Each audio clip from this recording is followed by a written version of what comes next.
Hello, listeners, and welcome back to our podcast. I'm Oscar, And Chai? and last week we discussed landlords, and it turns out that Chai still had some thoughts and some grievances about that. So we've decided that we're just going to piggyback off of that and let Chai get out what she wants to say. Off you go, Chai. Okay, well, it's more to do with government funding for landlords than anything really. Um, so I don't know how many listeners are aware of the negative gearing, which is a tax. I think it's a tax off ride. So if you have a property, the property you're not living in, and the property is empty, so nobody's renting it, nobody's interested in it. Um, the government will give you a tax break, um, so that you're not losing money on potential rental income that you could be earning if somebody did live in that property. So that's the first this is bull thing. Because I was looking for housing and using real estate websites and stuff, I was getting a lot of updates from estate agencies, and one of them sent out a newsletter saying that there was going to be government sort of bonuses. I'm not really too sure what you call them, um, but anyway, it was like a $5,000 payment or something to landlords who had empty properties to encourage them to get tenants and to actually let people live in them. Um, so first they're getting a tax off ride for having empty properties, and now they're getting a bonus to encourage them to open up those properties and actually like accept tenants in them. My problem with this is that why are they getting so many? No matter which way they do, they're getting a bonus or a payment or funding, and the people who are looking for housing, they get shit all. There's no help. I think the easiest way to answer that is simply to say the governments have never cared about the common person. Yeah, it's very evident that they don't because of all of these. Um, Tax breaks. yeah, tax breaks and bonuses and stuff for the wrong people. Oh gosh, tell me about it. I remember when we used to get the phone calls of you're potentially in a tax bracket where you can get a break. Do you earn 100K a year? And it's like, no, I work in retail. I'm lucky if I'm pulling in 30,000 a year. Mm. So, we've always known that the government has been pretty much trash, but that just seems to, I don't know, cement it that. Well, to be fair, everybody knows that the government just does not care about them unless you make a certain amount of money. Yeah, that's true. It's kind of more how much money can you put back into the government, um, and not what do you need from your government. Well, my favorite thing is the Australian government telling the Australian people if you're going to go on holiday or on vacation, do that in Australia. Boost our economy again. The annoying thing is that our politicians, like those that are in our actual government, are holidaying overseas. Yeah, or they holiday overseas during crises. No, yeah, I don't know how our prime minister got elected. I really don't. Guy is about as useful as teats on a bull. You don't want milk from the bull. Exactly. That, and I actually don't think bulls can produce milk, so That's why you don't want milk from them. So it's sort of like I definitely understand where you're coming from because all it seems to do is benefit those that have the power instead of reaching out to those that have no power. Yeah, there's no there's no homeless relief or crisis relief for people who can't get into rental properties. There's only relief for landlords, and that relief uh, is for those who are hoarding houses um, and leaving them empty so they can get tax off rides, basically. And then, of course, as you said, the bonuses for if they do decide that they're going to rent out their properties. So, Yeah, exactly. So they get all the funding is funneled into them. There is no help for those who are the victims of landlords, let's say. yeah, I can understand why you want to continue to discuss this. It is kind of horrible, especially as you were looking for a rental. And not to mention the price that they're asking. I mean, we discussed this last week. I mean, the street for rent in my the house for rent in my street, I should say, is asking 600 a week, but it is very close to a major shopping center.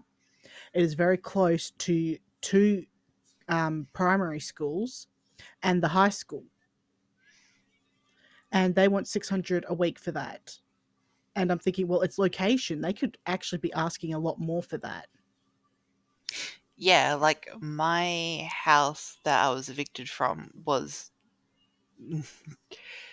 in the grand schemes of the suburb, nowhere near any amenities. It was right up the northern end, away from the shops, which were in the central location, um, uh, and the schools, and the schools were further away than the shopping centre was, and they want 700 for that now. Yeah, and so because as when you brought that up, I was thinking, well, why is the place? I mean, I get that my city is, I guess you could say it's south of the river, and it's not exactly Mandra or any of those other places that those from my city don't go to. It's like that shadowy place over there. I think that's a fair description. But for some reason, Mandra managed to get, all this great hype around it. Like, oh, go to Mandra. It's this great place to go to. Yeah, it's like country seaside living without actually having to go out into the country. Well, I mean, to be fair, it's kind of hard to get country seaside living if you're out in the country. There is no seaside. And I mean Margaret River and um, Yeah, but who wants to go to Margaret River? That river is full of bull sharks. well, and that's the point. They go to Mandurah instead. Yeah, so they give up And one hole for another hole, and I'm sorry, that is really, really mean. They give up one dump for another dump, and that is all Mandra will ever be to me is a dump. I mean, don't get me wrong, some of the people that live there, absolutely gorgeous people. My Maine Coon cat, the breeder, lived in Mandra. Lovely person. Mandra's still a dump. we can't fault people for where they live. Exactly. Or where they decide to retire to. But I'm not gonna lie, I went down near Margaret River. I think that's where Canebrake Pool is. It's in that sort of area there. Mm. Beautiful area. Absolutely stunning. I still don't want to live there though. It's still a dump. I mean, it's a good holiday destination for those up in Perth. It really is. I mean, you get away from one jungle and decide to go into another. But on the plus side, at least Margaret River cools down at night in the summer. Yes, I was not very expecting true. that when we went camping in that area. I was like, why are we doing summertime camping? Do you have any idea how horrible that's going to be? Oh no, the area we're going to, it's going to be beautiful. Okay, I'll take your word for it. This is my very first time going camping. And They were right. It was a gorgeous area, except for the overflow section, which we had to go and spend a night in. That was terrible. That was just a limestone sheet that we had to set up camp on for a day. That was horrible. See, I feel like your problem here is that you went camping. I didn't mind the camping so much. The part that I hated is that, for what, about like 8 months of the year, we're in a total fire ban. Mm. Have you ever tried to make couscous with cold water? I've never tried to make couscous. Okay, well, I recommend not trying to do it with cold water. Noted. So we're trying to figure out what meals we can have that don't require a flame. Because even if you go with a little camping stove, you still can't use it. Total fire ban. What if electric hot plate? Where are we getting the electricity from? Or how are you using any of your other appliances? What appliances? Like your phone and stuff. The phone was getting charged off of the car. Oh my god, this is why I don't go camping. But that was that one time that we went camping. Later on that year, we went camping again in the winter time or springtime, I think it actually was. So we went camping in the springtime, and that time we actually had a, a solar charger thing. I had solar panels, so I could absorb the rays and store its power. So we were charging from that, which worked a lot better. But because it was the springtime, we weren't in a total fire ban, which meant that we could, boil water. We could have tea. We could have coffee. I will Mm. never ever go camping again in the summertime. Yeah, it doesn't sound pleasant, especially in Australia. I'm pretty sure in other countries it's perfectly fine. As long as those countries are not a desert country, it should be pretty all right. I think for the majority of countries that profess to love summer best, is that they're buried in snow most of the year. And so when they get summer, it's like a nice, what, 25, 30 degrees. And there's no fire bans, and it is pleasant. Well, I mean, but then you think of England, where it reaches 30 degrees over there, and they're almost dropping dead. Oh, yes. That is my favorite England fact. That they think 24 degrees is boiling. Oh no, it's a heat wave. We can't possibly finish our outdoors chores. Um, so my grandpa is English, well, was English. Um, and so back in 1976, he sold his house in Sydney and moved over to Perth, and that's why I live here and not in Sydney. But anyway, with the profits from the sale of the house, he took the family on a worldwide trip. And that included going back and visiting some of his relatives in England.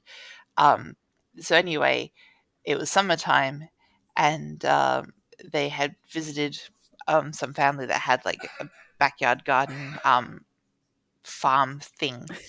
Anyway, that uncle went out to like, I don't know, pull out carrots or something, and he came back in. He's like, "Oh no, it's way too hot. I can't possibly finish."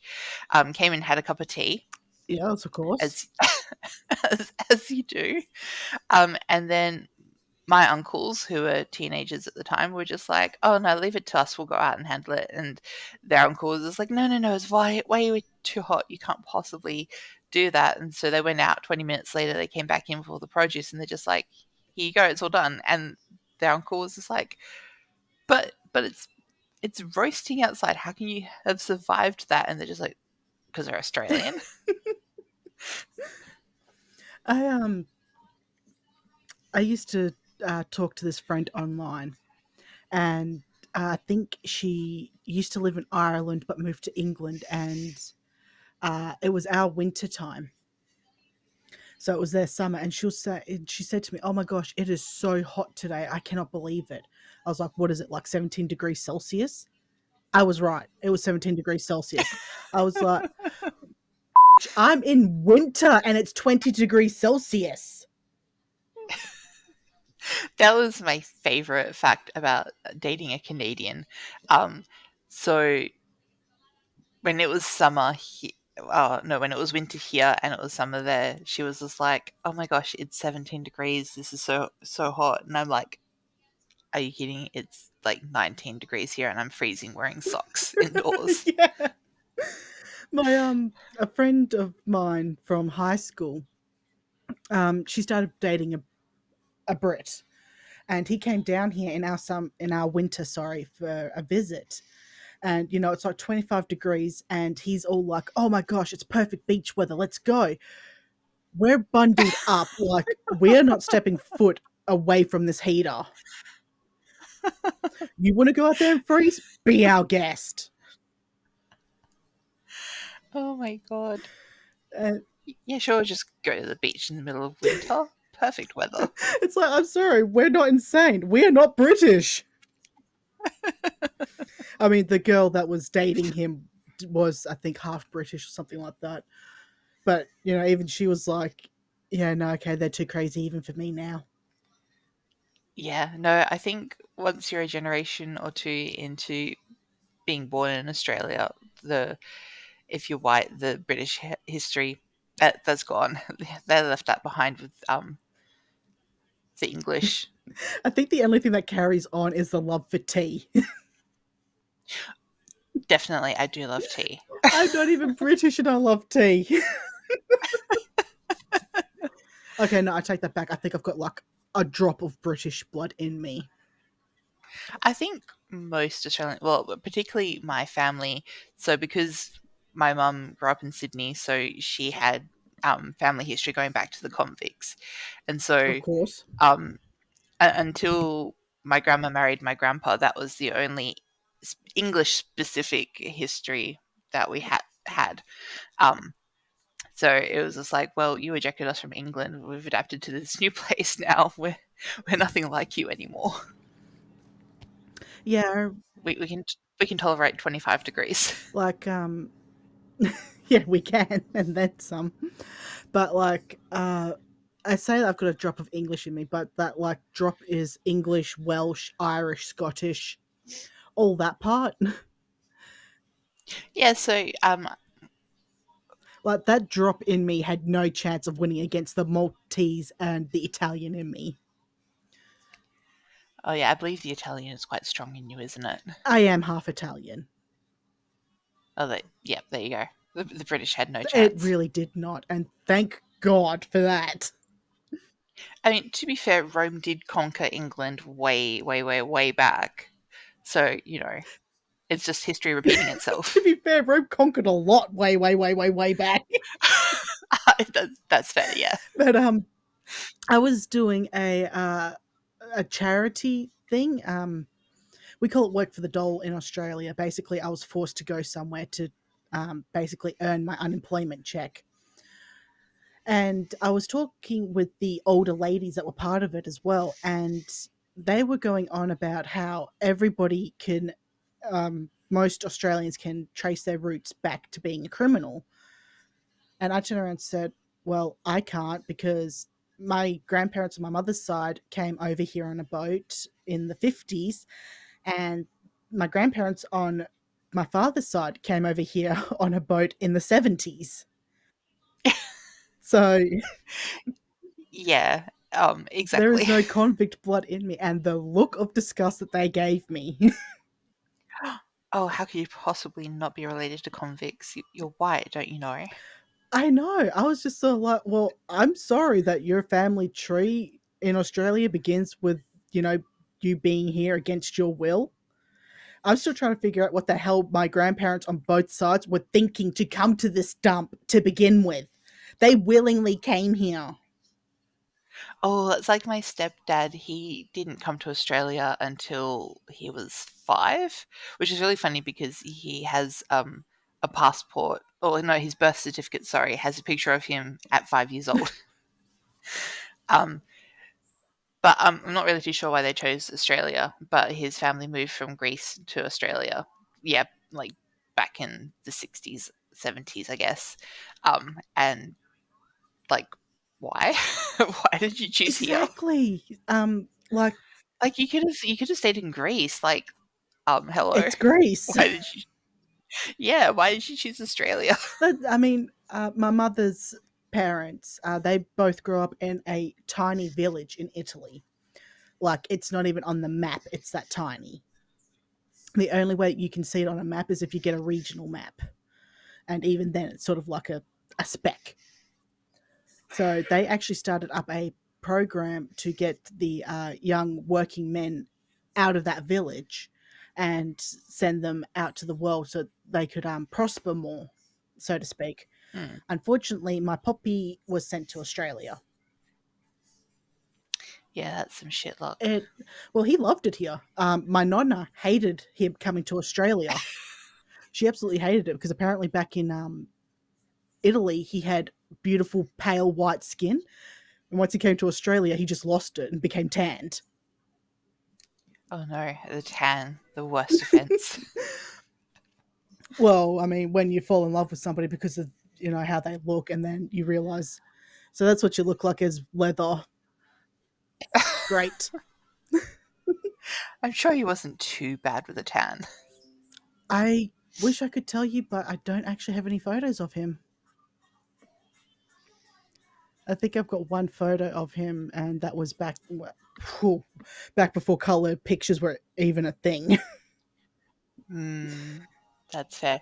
Actually, it's kind of an interesting story because, like, your Italian poppy came to Australia and got a tan. My English grandpa came to Australia and he was wearing sandals, and they were just like, "Grandpa, you gotta take your socks off." And he's like, "I'm not wearing socks." So he stayed pretty alabaster.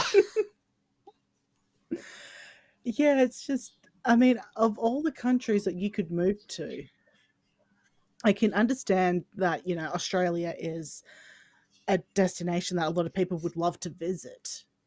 And I'm thinking, yeah, it is definitely a beautiful country to come and visit. But that's just it. You're only here visiting. You're not living in Yeah, this hellhole that on some days is actually a country when it's not on fire or flooded. I feel like a lot of people in a lot of different countries kind of feel that way about their own countries. Like, I remember when I was living in Tokyo and we were talking to some of the other international students, and I mentioned that I had been to Korea, and one of the Korean girls was like, "Oh, thank you so much for visiting my country," and I'm just like, "What? Why are you thanking me for that?" Like, apparently, it's such a big deal for some people to have somebody actually interested in their country. Um, so I was a bit taken aback because I'm just like, well, yeah, of course I'm gonna visit. Oh, that's just it. I've got a lot of American friends online, and they're like, "Oh, I would love to come and visit Australia." And I'm like, "All right, well, just don't show up between these months, and you should be good." What was that month? January to December. No, come on, it is from October to June. Yeah, that's fine. Actually, July is quite pleasant. Um, so my son is born in July, and I remember his third or fourth birthday party. We went to a park and had a picnic, and everybody was wearing short sleeves in the dead center of, like, he is the dead center of winter. He's the 14th of July. Yeah, I remember back when I was younger, because I was born in the autumn. One of my birthdays, it just rained the entire day, like from sun up to sun down. I think it was actually sunset that we got our first peek at the sun. It was just rain all day. And now I look at it like this year, my birthday, I was like, we almost closed up the house and put on the aircon. Mm. But, I guess climate change ain't real. Yeah, I suppose not. Mm. To be fair, I'm born in the summer, and when I was born, it was during a heat wave. Well, I've got to say that I, I don't think my mother planned either three of us children, because I've got an older brother and a younger brother. Mm. But she got lucky on the days that we were born, to be honest. because we were all born on some sort of historic day. That's cool. Yeah, it is. And I mean, my older brother is sort of like, well, I was born on the day that Australia won the America's Cup. I don't think we've won it since. Probably not. America wins most things, especially if it's got America in the title. Yeah, you would think so, or at least the Americans would hope so. I was born on Anzac Day, and my younger brother was born April 14th, which is the day that the Titanic struck the iceberg. Oh, that's interesting. Yeah, so as I said, historically we've all got important birth dates. So she got lucky with us, and I mean, at least I can turn and say I'm patriotic. I think my son's birthday is Bastille Day. I don't know what that is. That's a French celebration, I think, to do with the revolution, maybe? Somebody correct us in the Yeah, I was comments. going to say that actually makes a lot of sense. I mean, it's called Bastille Day, so I would assume it would definitely have something Yeah. to do with that, with the beheading of monarchs. Mm. A very important date, to be sure. It was like, oh my gosh, I can't remember when, but somebody on my Facebook years ago, it's always freaking Facebook. Always They Facebook. were going on about how the French, started their revolution. And I was like, well, yeah, okay, cool. And this person then turned around and said, why doesn't Australia do the same thing? Build a guillotine and then start decapitating their government. And I was like, I'm sorry, do you not know how big France is compared to how big Australia is? It would take us all 3 weeks to march across this country. By the time we get there, we're half dead and dehydrated. We're not going to start an uprising. We're going to find a hotel and get some sleep. That is entirely fair, though. I mean, there's also other reasons why we probably couldn't stage the same kind of thing. Um, I think most of it has to do but with that laziness and a moral compass. the desert argument kind of, yeah, especially like going from Western Australia to Canberra to actually get to the Pollies. That's a bit of a hike. Could you imagine like getting on the train or an airplane with this just massive guillotine? Like, yeah, yeah, we're just going for a nice trip. I swear it's an art project. It's interactive, but it's still just an art project. That would be awesome. But yeah, I was just like, yeah, I mean, the people of France could march to their capital and, go after their royals. We can't do that so much here because where our government is located, it's there's so few people there, and the people that live in the surrounding area of where the government lives are kind of flush, so they're not really going to start an uprising. So all we have to do is just, unfortunately, lay back and take it. Lay back and think of England. I would rather lay back and think of Italy. Better food, better Yeah, that's wine. fair. At least in my personal opinion. I've never actually had a French, not a French, an English An wine. English wine. I've never had an English wine either, but the last time I was in England, I was 7. Wait, no, I did because we were there for New Year's, and I think I had some, I don't know, Chardonnay or something. Um, I don't remember much because I was 7 and I'd never had wine before, so I didn't have anything to compare it to. But I'm much more fond of Australian wine. Yeah, that's fair. I'm not gonna lie, Australia does make some pretty damn good wines. Yes, I have some on my desk. My aunt and uncle just got back from Margaret River actually and brought me back some gifts. Oh, that was sweet. Yeah, I made a cat sat, so and I had to stare at the cat and figure out what the cat wanted, and I have claw marks all up my thighs because of it. So I think I deserve my reward. Well, I mean, to be fair, they're also giving you a place to live. Well, yes, but I'm also going to pay rent going onwards. Yeah, see, so until Which then, you were just looking after the cat as a thank you for letting me stay here free of rent. Oh yeah, pretty much. Like I didn't expect a gift. They were just like, "We brought gifts for You didn't you. Thank you for expect looking it, after the but now cat." that you've looked after the cat, you're like, you're damn right. I am not cut out for looking after small creatures, I think. I am. I'm not gonna lie, I definitely prefer to look after pets than people. Yeah, that's fair. I mean, somebody's got to look after the pets too. They do.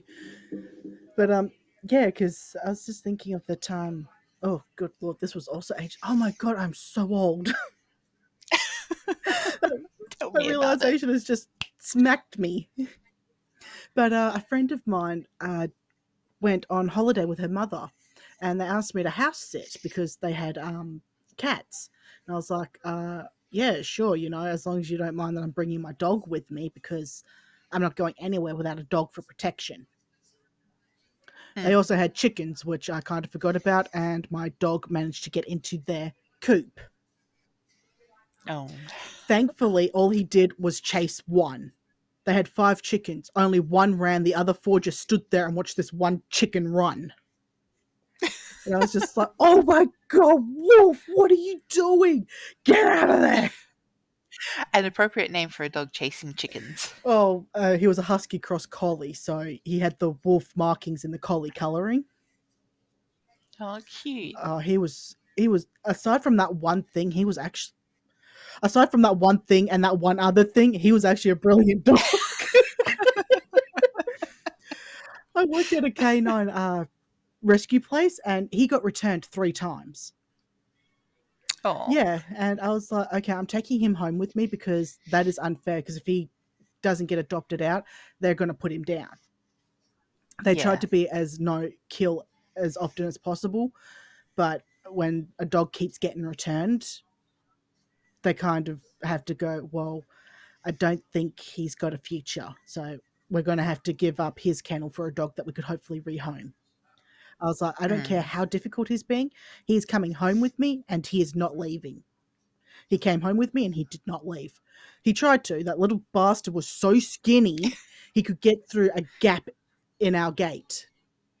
We had one part of the oh God, I guess you could say like the pickets along the gate.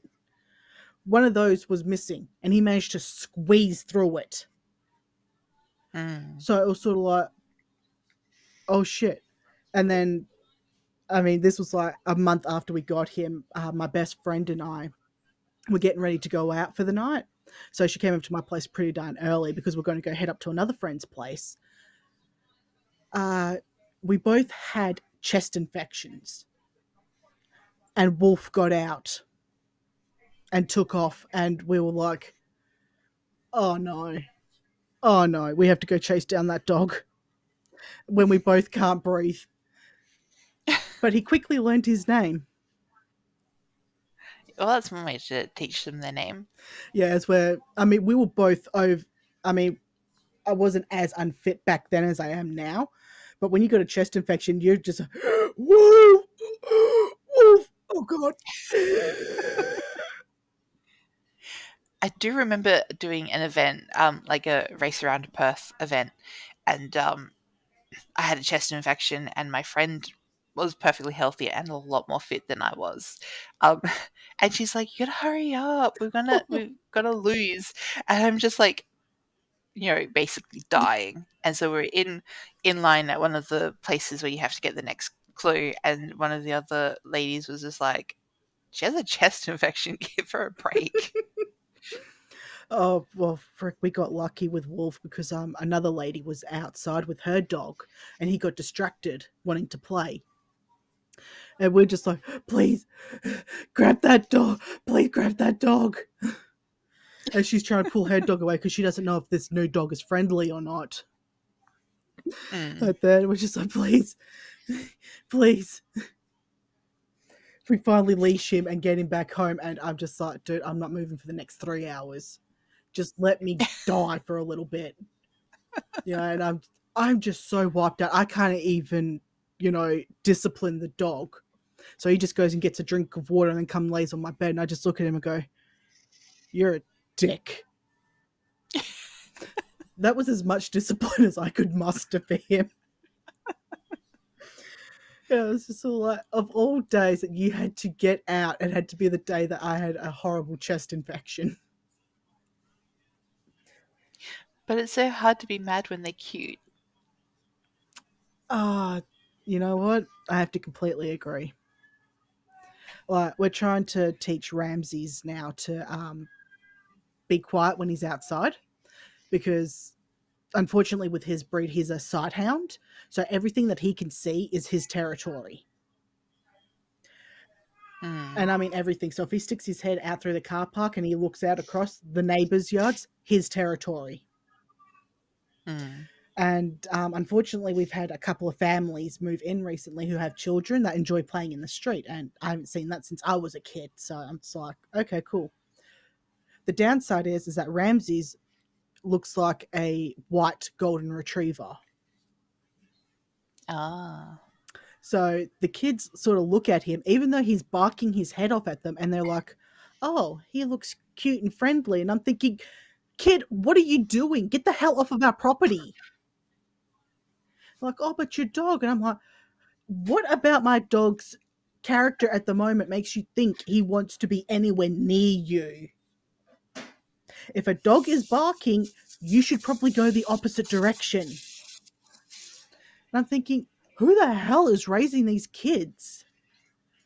Well, Millennials, I'm not going to probably. have my dog put down because you're too stupid to tell your kid that dogs are dangerous.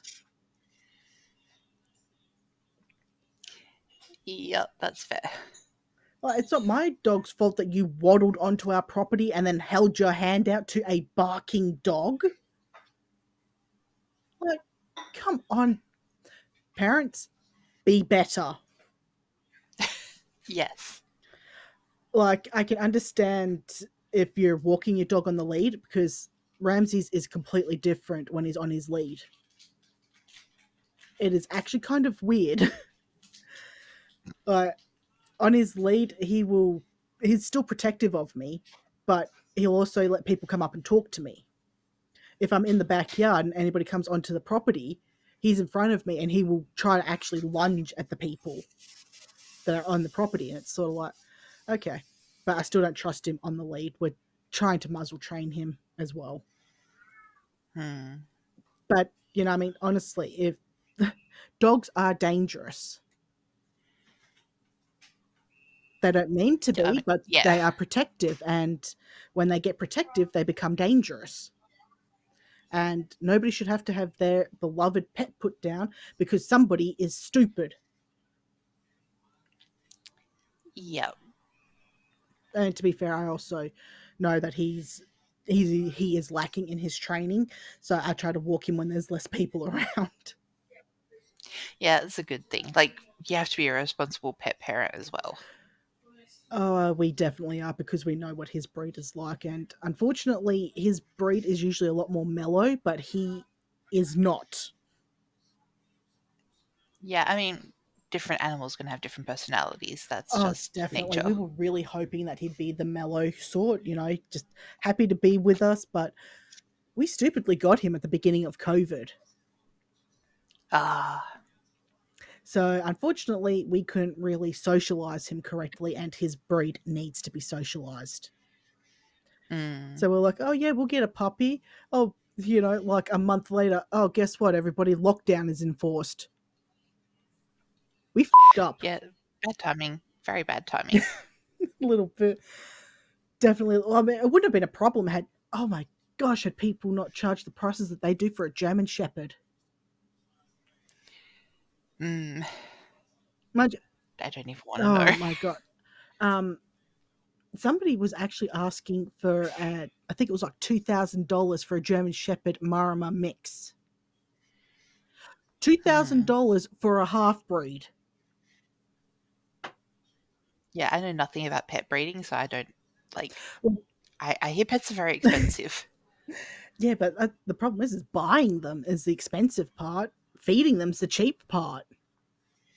Like when it's going to cost me, and the thing that annoys me the most is that dogs do not come sterilized if you get them as puppies. Mm. You have to sterilize them yourself, which is fine because usually you sterilize them as a puppy, so that way there it's not going to cost as much if you get them at 18 months when they're bigger and heavier, and it's going to cost more for the anesthetic. Mm. But the thing that annoys me the most is we need a female dog because Ramses is a male and we want a female to do the alpha pairing pretty much because he Mm. does not get along well with male dogs, we've discovered, because Wolf was a male dog and Ramses started getting a bit vicious towards him before we unfortunately had to say goodbye to Wolf.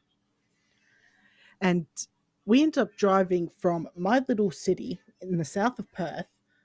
We ended up going northeast of Perth Oh. because my bestie got a puppy from a breeder and he had a girl left. So she messaged the breeder and said, "Hey, I've got a friend that's really interested in the female puppy that you've got left. Is it okay if they come up and visit? See if the dog's a good, see if the puppy's a good fit for us." It was like an hour's drive. We finally get there and, we go inside and the guy turns around and says, "Oh, I've only got a boy left." And we're like, "Excuse me?" He's like, "Oh, yeah, I just sold the girl." Uh, we, sh- she messaged you this morning saying that we were coming up. We are here an hour later and you're telling us that the dog that we wanted to look at isn't even available anymore? Yeah, that's some bullshit. Oh, so yeah, it was just sort of like, okay, great. Well, there goes that. Because he turned and said, "Oh, well, you can have the puppy you can have the male puppy at a discount." We turned and said, "We can't have a male. We've already got a male. We need a female." Do you not understand that dogs actually work good in the male female sort of pairing? So yeah, we're still on the lookout for a female shepherd. Sorry, because that is my mum's favorite breed. We're Mm. kind of upset that our bestie got a male. Otherwise, we probably would have just stolen hers. I joke, people. I swear, I'm just joking. I would never steal somebody else's dog ever, or their cat. Although next door did steal our cat, but that was because she went to them. But still, I'm sure you try to steal my kittens coming next week. I well, actually, you're lucky because you're literally north of the Black Stump. Holy shit, I am not traveling that distance just to steal a kitten. You're lucky. Yes. I can't wait to meet them. I'm so excited. I know I said this last episode as well, but I'm very excited for the kittens. Yes. Just imagine all the claw marks from them. I hadn't considered that. Oh, you're getting them as kittens. They're pretty easy to train into getting used to having their claws clipped. Yeah, my aunt's pretty rigorous with vet trips and stuff, so Well, I mean, that's also good, but it's just as simple. I mean, it does depend on their personality. If you get a very docile one, you could just have it sit on your lap and you can just clip their claws for them. see, I wouldn't be doing that. I wouldn't be confident that I wouldn't like clip the whole claw off. I'm not too sure if my aunt and uncle are steady enough because they're in their Well, 60s, and I wouldn't want them accidentally clipping a claw off well, either. that's the beautiful thing is that you all you do is you literally take off the little hook part. You don't go any further than just that little hook part of their claw. Huh. I have a lot to learn about cats. Coming from a family that wasn't allowed to have Oh pets. my gosh, I could not imagine that. I am so sorry for your childhood. I I really am. Because growing up, I had dogs, cats, and then eventually ferrets, and then fish, and then a heron that decided to eat our fish. My mum hated that bird because we. Yeah, I can't imagine why. But the weird thing is we had Wolf, who was a husky cross collie, and Mm. we ended up rescuing another dog, a German Shepherd cross collie, who was in some of the most deplorable conditions I've ever seen. Mm. We unfortunately, I think we had him for just over a year before his injuries just became too much and we had to say goodbye to him. And when I was Mm. growing up, we had a husky, not a husky, a collie cross. She looked just like Lassie. My biggest question is that I cannot find a collie breeder anywhere in WA. Where are these half breeds coming from? Because, we would love to have a collie as well because they are a great dog. They're a great working dog, they're a great family dog. I cannot find a breeder for an actual collie anywhere, but I can find half breeds of them everywhere. So I'd like to know who the hell this one collie is that's either impregnating or getting pregnant from other dogs. It's very upsetting, honestly, Well, what's wrong with getting a half mix? because you don't know what it's mixed with. They don't tell you, If they don't know, they can't. but they're breeders. No, actual proper breeders will only breed that breed.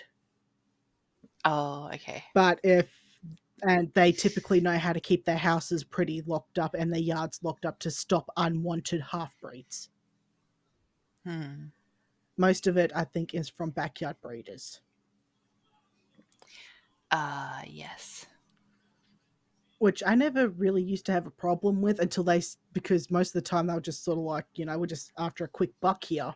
So they'd probably breed their bitch once and, then try to keep her locked up and contained for the rest of it.